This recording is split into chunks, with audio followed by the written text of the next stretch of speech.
Welcome back to Doomsday-Prepper. In this second episode of our SHTF Survival series, we're tackling a scenario that could strike anywhere, anytime: grid failure.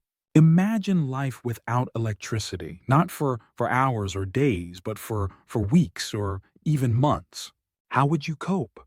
Today, we're diving into strategies for preparing for and thriving during a prolonged power outage, including alternative energy sources, food preservation without refrigeration, and crucial security measures in the dark. Understanding grid failure. The power grid is one of the most complex and vulnerable infrastructures we rely on. A grid failure could result from natural disasters, cyber attacks, or even systemic neglect. Without electricity, our modern conveniences quickly disappear, leaving us to fend for ourselves. Understanding this risk means preparing to live without power, ensuring that your home, food, and safety don't rely on a flick of a switch. Alternative energy sources. When the grid goes down, having a backup power source is a game changer.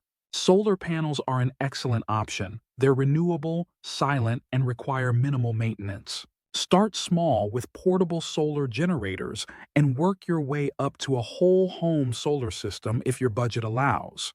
Wind turbines or hydroelectric systems can also be great additions if your location supports them. Don't forget low-tech solutions like hand-crank radios, solar lanterns, and wood stoves. They're reliable when high-tech options fail. Without refrigeration, keeping food fresh becomes a major challenge. But there are ways to preserve food that don't require electricity. Canning is one of the best methods.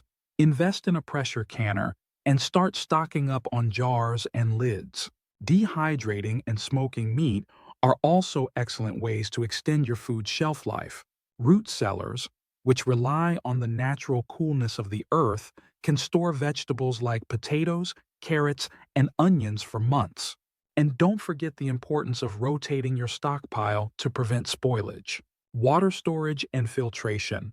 Clean water is essential, and a prolonged power outage can disrupt your water supply. Store plenty of water in advance. At least a gallon per person per day for 2 weeks is a good start.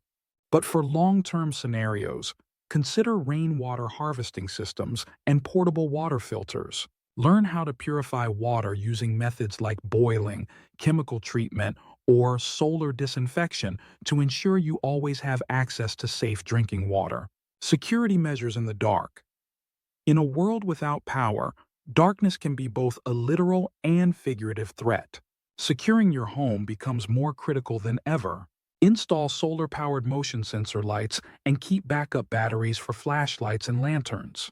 Reinforce doors and windows to deter intruders, and consider a neighborhood watch system to help protect your community. Communication is key. Walkie-talkies or hand-crank radios can keep you informed and connected with others in your area. Staying connected and informed, even without the grid, staying informed is crucial. Invest in a reliable hand-crank or solar-powered radio to receive news updates. Have a communication plan with your family and neighbors, and establish meeting points in case you're separated. Maps, compasses, and knowledge of your local terrain become vital when GPS and cell service are down. Living without electricity is daunting, but with the right preparation, it's entirely possible to not just survive, but to thrive. By planning ahead and securing alternative energy sources, preserving your food, and enhancing your security, you can turn a grid failure from a crisis into just another challenge. Stay tuned for the next episode of SHTF Survival, where we'll explore yet another critical situation and how to overcome it. Remember, in the world of prepping, knowledge and preparation are your greatest allies. Thanks for watching Doomsday-Prepper. If you found this video useful, be sure to like, subscribe, and hit that notification bell to stay up to date with our latest survival tips. Let's hear from you. How are you preparing for a grid failure? Drop your strategies in the comments below, and we'll see you in the next episode.